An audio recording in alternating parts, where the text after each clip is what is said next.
नमस्कार, आपण पाहताय न्यूज 18 लोकमतवर संध्याकाळच्या बातम्या. आपल्या सगळ्यांचं स्वागत. मी मिलिंद भागवत आणि आता बातम्या पाहूयात सविस्तर. राज्यपाल भगतसिंह कोश्यारी सातत्यानं वादात सापडले होते. राज्यपाल आणि महाविकास आघाडी सरकारमधील वाद सातत्यानं समोर आले होते. महाविकास आघाडीतील नेत्यांनी राज्यपालांच्यावर टीकेची झोड उठवली. यानंतर राज्यपालांनी आता थेट पंतप्रधान मोदी यांच्याकडे पदाचा राजीनामा देण्याची इच्छा बोलून दाखवली आहे. या संदर्भात राजभवनानं एक परिपत्रक जारी केलंय. नुकत्याच झालेल्या पंतप्रधान नरेंद्र मोदी यांच्या मुंबई भेटीत आपण राजकीय जबाबदारीतून मुक्त होऊन जीवनातला उर्वरित काळ अध्ययन, मनन आणि चिंतनात व्यतीत करू इच्छितो अशी इच्छा त्यांच्याकडे व्यक्त केली असल्याची माहिती राज्यपाल भगतसिंह कोश्यारी यांनी दिली. आता राज्यपालांना पदमुक्त केलं जातं का आणि कधी हे पाहणं महत्त्वाचं आहे.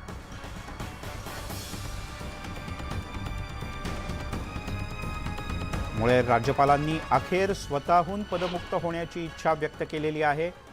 भगतसिंह कोश्यारी यांनी म्हटले, राजकीय जबाबदारीतून मुक्त होऊन जीवनाचा उर्वरित काळ चिंतन मननात घालवायचा आहे. आपण राजकीय जबाबदारीतून मुक्त होऊन जीवनातला उर्वरित काळ अध्ययन, मनन, चिंतनात व्यतीत करू इच्छितो. महाराष्ट्रासारख्या संत, समाजसुधारक आणि शूरवीरांच्या महान भूमीचा राज्यसेवक आणि राज्यपाल होण्याचा बहुमान मिळणं हे माझ्याकरता अहोभाग्य होतं. गेल्या 3 वर्षांहून अधिक काळ राज्यातील जनसामान्यांच्याकडून मिळालेलं प्रेम आणि आपुलकी कधीही विसरता येणार नाही. माननीय पंतप्रधानांच्या नुकत्याच झालेल्या मुंबई दौऱ्यात आपण राजकीय जबाबदाऱ्यांमधून मुक्त होऊन जीवनातील उर्वरित काळ अध्ययन, मनन, चिंतनात व्यतीत करण्याची इच्छा व्यक्त केली आहे. माननीय पंतप्रधानांचा विशेष स्नेह आपणास नेहमीच लाभत आलाय आणि आशा आहे की या संदर्भात देखील मला त्यांचा आशीर्वाद मिळत राहील.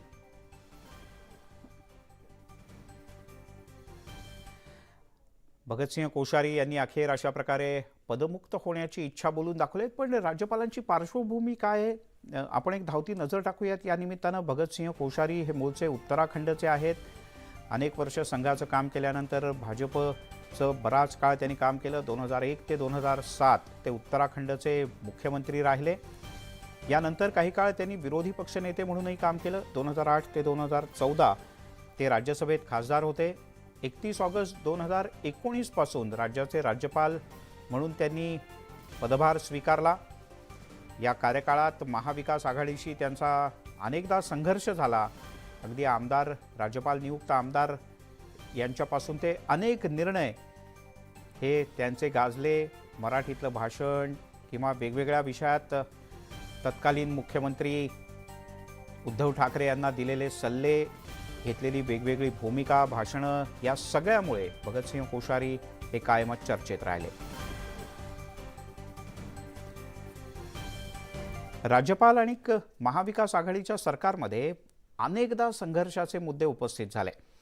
प्रामुख्यानं विधानसभा अध्यक्ष निवडणुकीचा मुद्दा नियमात बदल केल्यानं कायदेशीर सल्ला घेण्याची राज्यपालांनी भूमिका घेतली होती. महिला सुरक्षा आणि कायदा सुव्यवस्था या संदर्भात चर्चा करण्यासाठी 2 दिवसांचं विशेष अधिवेशन बोलवा असं राज्यपाल कोश्यारी यांनी सुचवलं होतं. तशा प्रकारचं पत्र त्यांनी विधान लिहिलं होतं. या व्यतिरिक्त विधान परिषद आमदारांची नियुक्ती रखडली ती राज्यपालांनी घेतलेल्या काही आक्षेपांच्यामुळे. पण कोणत्या मुद्द्यांवरून हे आक्षेप घेण्यात आले होते हे कधीच समोर आलं नाही. मंदिरं उघडण्यावरूनही वाद झाला. मुख्यमंत्र्यांना त्यांनी पत्र लिहिलं. विद्यापीठाच्या अंतिम वर्षाच्या परीक्षा रद्द करण्यावरून सुद्धा महाविकास आघाडी सरकार आणि राज्यपालांमध्ये वाद झाला. राज्यपालांना सरकारी विमानाचा वापर करायला परवानगी नाकारण्यात आली. यावरूनही वाद झाला, आरोप प्रत्यारोप झाले. पहाटेच्या वेळेला झालेला देवेंद्र फडणवीस आणि अजित पवार यांचा शपथविधी हा विषय सुद्धा गाजला. दरम्यानच्या काळात राष्ट्रपती राजवट रातोरात हटवली गेली आणि महाविकास आघाडीच्या शपथविधीच्या मध्ये सुद्धा काही मंत्र्यांना त्यांनी शपथ घेण्यावरून आणि अन्य काही मुद्द्यांवरून फटकारलं होतं.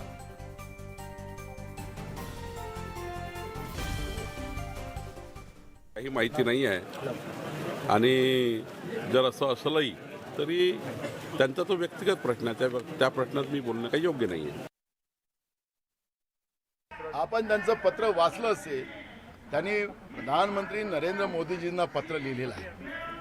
काँग्रेसचा आक्षेप सातत्यानं हाच होता की राज्यपाल हे मोदी हे महामहिम राष्ट्रपतीशी त्यांचं डायरेक्ट कनेक्शन असतं आणि जे संविधानिक व्यवस्थेचं रक्षण करणं हे राज्यपाल महोदयांचं कर्तव्य असतं. महामहिम राष्ट्रपती महोदयांना आमची आजही विनंती आहे, यांची हकालपट्टी झाली पाहिजे.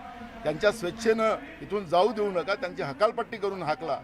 ही भूमिका आजही काँग्रेस पक्षाची आहे आणि त्याच्यामध्ये आम्ही आमची सातत्यानं हकालपट्टी करण्याची मागणी राहणार. त्यांनी इच्छा व्यक्त केलेली आहे. तोंडी तर ते आम्हालाच सांगत होते की मला जाणे का है, मुझे जाणे का है. आता लेखी केलेली आहे. आता मला वाटतं की केंद्र सरकार त्या लेखी केलेल्या निवेदनाचा विनंतीचा विचार करेल. तर सुरुवातीलाच मी त्यांना धन्यवाद देतो की उशिरा के होईना पण त्यांना सद्बुद्धी झाली, त्याबद्दल मी त्यांना धन्यवाद देतो. त्यांनी स्वतःहूनच मुक्त करा अशी जर मागणी केली असेल तर आता तरी ज्यांनी त्यांना मुक्त करायचं आहे त्यांनी त्यांना या पदातून मुक्त करावं आणि महाराष्ट्राचा अपमान आणि महाराष्ट्रातल्या राष्ट्रीय पुरुषांचा आणि युगपुरुषांचा आणि महाराष्ट्रातल्या जनतेचा अपमान थांबवावा असं मला वाटतं. मग या काही प्रतिक्रिया. तर तिकडे राज्यपालांनी काही गोष्टी ज्या यापूर्वी केल्या होत्या त्या कायमच चर्चेत राहिल्या. प्रामुख्यानं आता राज्यपालांनी जर का स्वतःहून इच्छा व्यक्त केली आहे तर त्यांना पदमुक्त करावं असं स्वाभाविकपणे विरोधकांचं म्हणणं आहे. बोलूयात पुढच्या काही बातम्यांकडे. बाळासाहेबांच्या तैलचित्राचं अनावरण अवघ्या 1 तासात होणार आहे आणि या तैलचित्राच्या अनावरणासाठी संपूर्ण ठाकरे कुटुंबियांना निमंत्रण देण्यात आलेलं आहे. मात्र या अनावरणाला उद्धव ठाकरे येणार की नाहीत हा प्रश्न सगळ्यांनाच पडला आहे. अशातच ठाकरे यांनी या कार्यक्रमाला यावं यासाठी ठाकरेंची मनधरणी करण्याचे प्रयत्न विधानसभा कार्यालयातून सुरू असल्याची माहिती समोर येते. विधानसभा अध्यक्ष राहुल नार्वेकर यांनी आदित्य ठाकरे यांना फोन केल्याचं न्यूज 18 लोकमतला सूत्रांनी सांगितलं.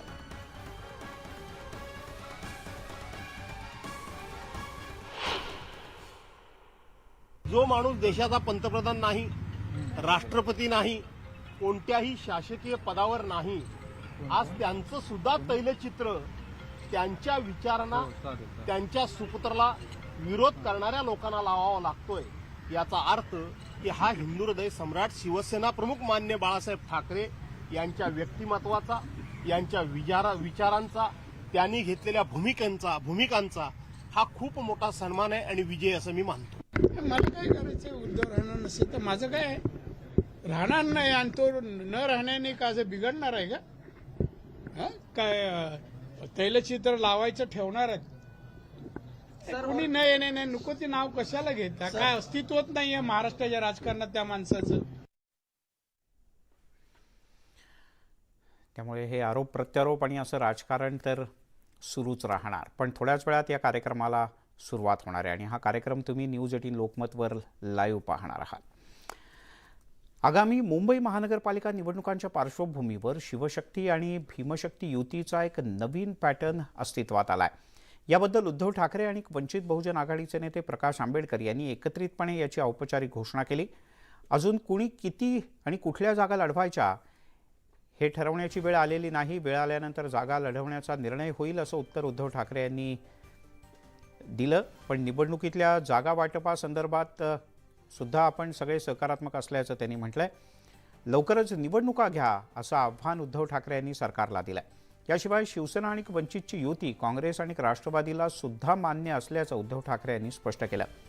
भाजप आणि अपक्षच्या जागा वंचितला सोडण्याची उद्धव ठाकरे यांची तयारी असून वंचितला 50 ते 70 जागा मिळण्याची शक्यता असल्याची माहिती सूत्रांनी दिली आहे.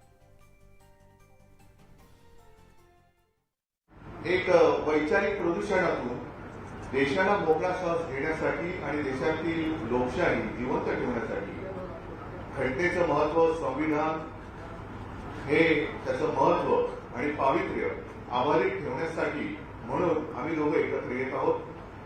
ठीक आहे, पुढे राजकीय वाटचाल कशी असेल, आणखी पुढे काय करता येईल या सगळ्या गोष्टीचा त्या वेळेला जेव्हा जशी वेळ येईल तेव्हा आम्ही विचार विनिमय करून पुढे जाऊच. महाविकास आघाडीमध्ये ज्या त्या पक्षांनी आपापल्या मित्र पक्षांचं हित सांभाळायचं आणि एकूण जर आपण एकत्र आलो नाही तर मग वैयक्तिक युतीला काय फायदा? वैयक्तिक म्हणजे 2 पक्षाची युती केली आणि महाविकास आघाडीमध्ये काहीतरी युती गडा असं करून ठेवलं तर मग या भारत किंवा देश प्रथम हा जो काही सामायिक हेतू आहे त्या हेतूलाच तडा जातो. आणि म्हणून मला असं वाटतं की प्रकाशजी, तुमची आणि आमची म्हणजे शिवसेना आणि दलित वंचित आघाडीची युती तर झालीच आहे, पण त्याचबरोबर आपण महाविकास आघाडीचे सुद्धा एक घटक पक्ष म्हणून वाटचाल करायला कोणाची काही हरकत नाही. महाराष्ट्राचं एक नवीन ज्याला म्हणता येईल की कार्यक्रमावरती विकासावरती आपण आणलं पाहिजे अशी असणारी जी परिस्थिती आहे ती निश्चितपणे आम्ही दोघं मिळून या ठिकाणी आणण्याचा प्रयत्न करू. आणि राजकारण हे मुद्देशीर आणि विवेक आणि नीतिमत्तेवरती येईल एवढं बघण्याचा आम्ही प्रयत्न करू. दरम्यान उद्धव ठाकरे आणि प्रकाश आंबेडकर यांच्या युतीला आमच्या शुभेच्छाच आहेत, मात्र युतीबद्दलचा प्रस्ताव आमच्याकडे आलेला नसल्याचं काँग्रेसचे प्रदेशाध्यक्ष नाना पटोले यांनी स्पष्ट केलं. नव्या युतीच्याबद्दल माध्यमातून समजल्याची प्रतिक्रिया राष्ट्रवादीचे प्रदेशाध्यक्ष जयंत पाटील यांनी दिली. उद्धव ठाकरे साहेब आणि प्रकाश आंबेडकर या दोघांची आज युतीचं त्यांनी ऐलान केलं. त्यांना आमच्या शुभेच्छा आहेत. माझं सकाळीच आज स्वतः उद्धव ठाकरे साहेबांशी बोलणं झालं. त्यांना आम्ही आमची भूमिका सांगितली की आंबेडकरांजींचं काय, प्रकाश आंबेडकरांचं नेमका प्रस्ताव काय, हा प्रस्ताव समजल्यानंतरच आम्ही आमचा प्रस्ताव त्या ठिकाणी देऊ. त्यांची युती झाली, त्यांना आमचा शुभेच्छा राहणार आहे. अजूनपर्यंत कुठलाही प्रस्ताव आमच्याकडे आलेला नाही. मालूम नहीं, हमारी तो बात हुई नहीं है उनसे. अब उन दोनों की जो बात हुई है वो क्या है, ये इसका तफसील, उसका डिटेल हमें मिलने के बाद हम इसके ऊपर क्या कहना है कहेंगे. त्यामुळे आता राज्यात एक वेगळी आघाडी तयार झालेली आहे. काही वर्षांपूर्वी, म्हणजे साधारण एक 12-15 वर्षांपूर्वी बाळासाहेब ठाकरे यांच्या उपस्थितीत अशाच प्रकारचा शिवशक्ती भीमशक्तीचा प्रयोग झाला होता, ज्या वेळेला रामदास आठवले हे शिवसेनेच्या सोबत गेले होते. पण पुढे रामदास आठवले यांनी शिवसेनेची साथ सोडून भाजपची साथ सुरुवात केली. आता ही नवी समीकरणं कशा पद्धतीनं बसतात आणि पुढे जातात हे पाहणं महत्त्वाचं आहे. वळूयात पुढच्या बातमीकडे. उद्धव ठाकरे यांची शिवसेना पक्षप्रमुख पदाची मुदत आज संपते. त्यामुळे 23 जानेवारीनंतर उद्धव ठाकरे पक्षप्रमुख राहणार का, हा मोठा प्रश्न ठाकरे गटच नाही तर राज्यातल्या राजकीय वर्तुळात सुद्धा चर्चेला जातोय. शिवसेनेच्या शिंदे आणि ठाकरे गटात शिवसेना पक्षावर ताबा मिळवण्यासाठी संघर्ष सुरू आहे. त्यामुळे पक्षप्रमुख पदाचा वाद निवडणूक आयोगात गेलाय. मूळ शिवसेनेच्या घटनेनुसार 23 जानेवारी 2018 रोजी पक्षांतर्गत निवडणुका झाल्या. या निवडणुकीत उद्धव ठाकरे यांच्याकडे 5 वर्ष पक्षप्रमुख पद देण्यात आलं होतं. ही मुदत 23 जानेवारी 2023 रोजी पूर्ण होते. एकीकडे मुदत पूर्ण होत असतानाच शिवसेनेचा वाद निवडणूक आयोगात आहे आणि या वादावर 30 जानेवारी रोजी सुनावणी होणार आहे. आजपासून 30 जानेवारीपर्यंत दोन्ही गटांना लेखी उत्तर सादर करण्याचे आदेश निवडणूक आयोगानं दिले. जो निर्णय इलेक्शन कमिशनर आपल्या महाराष्ट्राचे नव्हे तर देशाचे जे आपले निवडणुकीचे प्रमुख आहेत त्यांच्या समोर आता ती सुनावणी झाली. अंतिम निर्णय ते जे देतील ते नियमाप्रमाणे होईल आणि नियमानुसार ज्यांचा कार्यकाळ संपत आहे त्यांना जोपर्यंत या पक्षाचा चिन्ह आणि नाव मिळत नाही तोपर्यंत मला असं वाटतं की त्यांना प्रमुख पदावर राहता येणार नाही.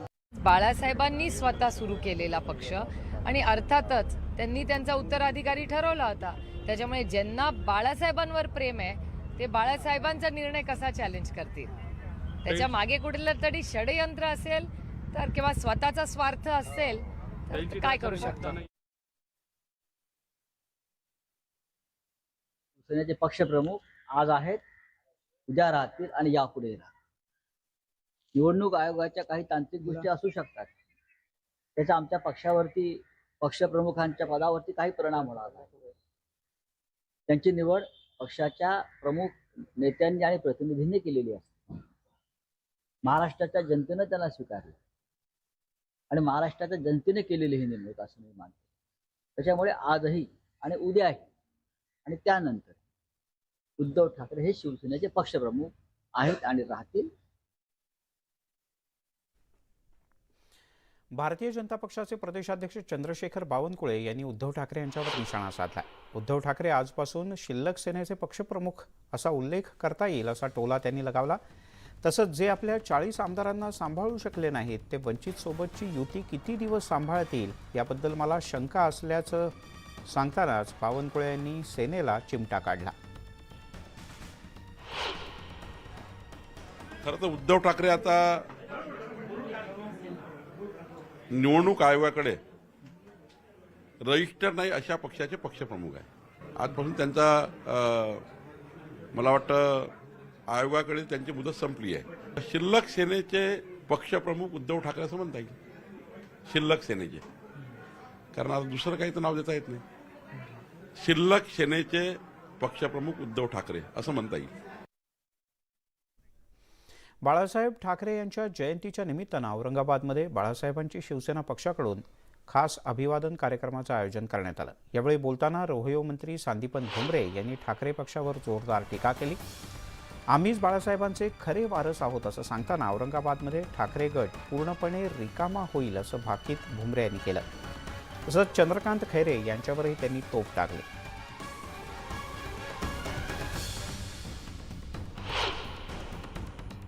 मला एकच सांगायचं की आम्ही जरी रक्ताचे वारसदार नसलो पण आम्ही विचाराचे वारसदार आहे आणि बाळासाहेबांचे विचार घेऊनच आम्ही पुढे चाललेलो आहे. आजच्या रॅलीतून तुमच्या लक्षात आलं असेल की आता इथून पुढं हे सगळे बाळासाहेबांच्या विचारात म्हणजे सामील झालेले. आम्ही बाळासाहेबांचे विचार घेऊन पुढे चाललेलो. एकनाथ शिंदे साहेब असतील, आम्ही असेल, मग सगळे शहरवासी जिल्हा हा बाळासाहेबांच्या विचाराशी सहमत. खैरेला कोणी घेतच नाही पहिली गोष्ट. काय खैरेला कोणी तुमच्याकडे आले तर आम्ही घेऊ शकत नाही. त्यांना घेऊन काय उपयोग होणार आहे? काय उपयोगाचे नाही. काय उपयोगाचे नाही. उलट त्यांना घेतलं तर शिवसेना नाराज होतील. शिंदे गट नाराज आहे. हो, त्यांना घेऊ शकत नाही. त्यामुळे संधी मिळाली की ठाकरे गटाचे नेते आणि शिंदे गटाचे नेते हे परस्परांवर चांगलंच तोंडसूक घेतात हे पुन्हा एकदा अधोरेखित झालंय. शिवसेना पक्षप्रमुख बाळासाहेब ठाकरे यांची आज 97वी जयंती आणि या निमित्तानं राज्यभरात शिवसेना उद्धव बाळासाहेब ठाकरे आणि बाळासाहेबांची शिवसेना या दोन्ही पक्षांकडून विविध कार्यक्रमांचं आयोजन करण्यात आलं आहे. बाळासाहेब ठाकरे यांना अभिवादन करण्यासाठी मोठ्या संख्येनं शिवसैनिक शिवाजी पार्कवर सुद्धा जमले. याशिवाय औरंगाबाद आणि नाशिकमध्ये सुद्धा मोठ्या संख्येनं शिवसैनिकांनी बाळासाहेबांना अभिवादन केलं. बाळासाहेबांच्या जयंतीच्या दिनानिमित्तानं राजकारणातील विविध नेतेही त्यांना अभिवादन करण्यासाठी आज दाखल झाले. राज्याचे मुख्यमंत्री एकनाथ शिंदे यांनी सुद्धा बाळासाहेबांना अभिवादन केलं.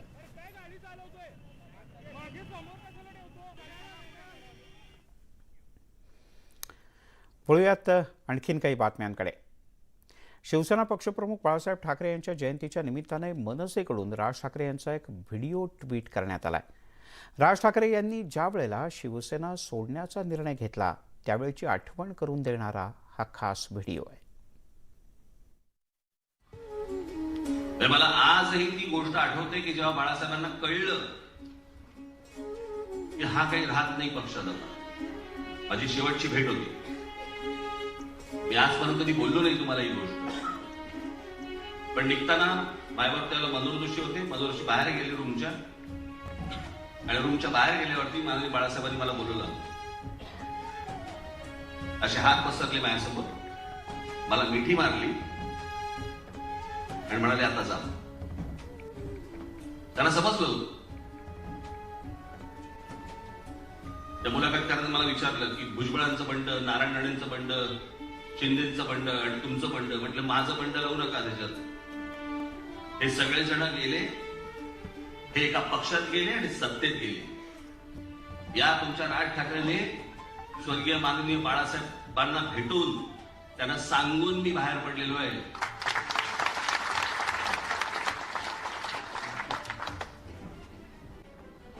त्याच्यामुळे मी दगाफटका करून, गद्दारी करून, पाठीत खंजीर खुपसून असं नाही बाहेर पडलो. आणि बाहेर पडून दुसऱ्या कुठच्याही पक्षात नाही गेलो. तुमच्या विश्वासावरती पक्ष उभा केला.